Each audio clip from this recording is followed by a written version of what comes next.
हर महीने की शुरुआत में देश भर में बड़े बदलाव होते हैं जिनका सीधा असर आम आदमी की जेब और उनकी जरूरतों पर पड़ता है। ठीक उसी तरह आज यानी कि 1 जून से भी कई अहम बदलाव देश भर में लागू हुआ है जिनका जानना आपके लिए बेहद जरूरी है। ऐसे में चलिए एक एक करके नजर डालते हैं आज से हुए इन बदलावों पर। नया महीना शुरू हो चुका है। ये महीना अपने साथ कुछ बदलाव भी लेकर आया है जिनका सीधा असर आम लोगों की जेब और रोजमर्रा की जिंदगी पर पड़ेगा।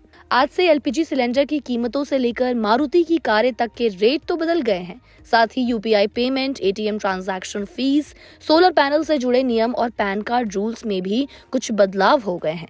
आज जो सबसे बड़ा बदलाव हुआ है वो है गैस सिलेंडर का रेट बढ़ना। कमर्शियल एलपीजी सिलेंडर के दाम 42 रुपए प्रति सिलेंडर तक बढ़ा दिए गए हैं। 5 किलोग्राम फ्री ट्रेड एलपीजी यानी कि एफटीएल सिलेंडर की कीमतों में भी 11 रुपए की बढ़ोतरी हुई है। दिल्ली में अब इसकी कीमत 821.50 रुपए तक पहुंच गई है। राजधानी में 19 किलोग्राम वाले कमर्शियल सिलेंडर का रेट अब बढ़कर 3113.50 रुपए प्रति सिलेंडर हो गया है। वहीं घरेलू उपयोग वाले 14.2 किलोग्राम एलपीजी सिलेंडर की कीमतों में फिलहाल कोई बदलाव नहीं किया गया है। बढ़ते हैं दूसरे बदलाव की तरफ जो है यूपीआई से जुड़ा। एनपीसीआई यानी कि national payment corporation of India ने यूपीआई फ्रॉड कम करने के लिए नया नियम लागू करने का प्लान किया है। नए नियमों के तहत सभी यूपीआई ऐप्स को पेमेंट से पहले केवल असली बैंक रजिस्टर्ड बेनिफिशियरी का नाम दिखाना होगा। यानी अब क्यूआर कोड, मोबाइल नंबर या फिर यूजर डिफाइंड नाम की जगह उस व्यक्ति या व्यापारी का वेरीफाइड नाम दिखाई देगा जिससे आप पैसा भेज रहे हैं। इसके अलावा आज से मारुति सुजुकी और ह्युंडई मोटर इंडिया की कारों की कीमत भी बढ़ गई है। मारुति सुजुकी आज यानी कि 1 जून से अपने सभी मॉडल्स की कीमतें 30,000 रुपए तक बढ़ा रही है। बढ़ोतरी मॉडल और वेरिएंट के हिसाब से अलग अलग होगी। वहीं ह्युंडई मोटर इंडिया ने भी अपने पूरे पोर्टफोलियो की कीमतें 12,800 रुपए तक बढ़ाने का बड़ा ऐलान कर दिया है। पैन कार्ड से जुड़े नियमों में भी बदलाव हो गया है। पहले एक दिन में 50,000 से ज्यादा कैश जमा करने पर पैन देना बहुत जरूरी होता था, लेकिन अब ये शर्त हटा दी गई है। वहीं प्रॉपर्टी खरीद बिक्री में पैन की सीमा 10 लाख से बढ़ाकर 20 लाख तक कर दी गई है। अब 45 लाख से ज्यादा की प्रॉपर्टी डील, गिफ्ट डीड और जॉइंट डेवलपमेंट अग्रीमेंट यानी कि जेडीए में पैन देना जरूरी होगा।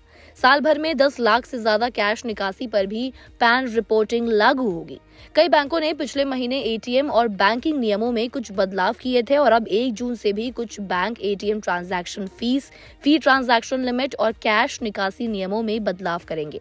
अप्रैल 2026 से एचडीएफसी बैंक ने यूपीआई एटीएम कैश निकासी को फ्री एटीएम लिमिट में शामिल कर दिया था, जबकि पंजाब नेशनल बैंक ने कुछ डेबिट कार्ड पर डेली कैश विड्रॉल लिमिट घटाई थी। वहीं कई बैंकों ने एफडी ब्याज दरों में भी बदलाव किए थे। 1 जून 2026 से सोलर पैनल से जुड़े नए ALMM यानी कि approved list of models and manufacturers नियम लागू होने जा रहे हैं। इसके तहत सरकारी योजनाओं, नेट मीटरिंग और कई सब्सिडी वाले प्रोजेक्ट्स में अब उन्हीं सोलर मॉड्यूल्स और सेल का इस्तेमाल करना होगा जो ALMM लिस्ट 1 और लिस्ट 2 में शामिल होंगे। सरकार ने साफ किया है कि 1 जून के बाद ALMM लिस्ट 2 नियमों में कोई भी एक्सटेंशन नहीं मिलेगा।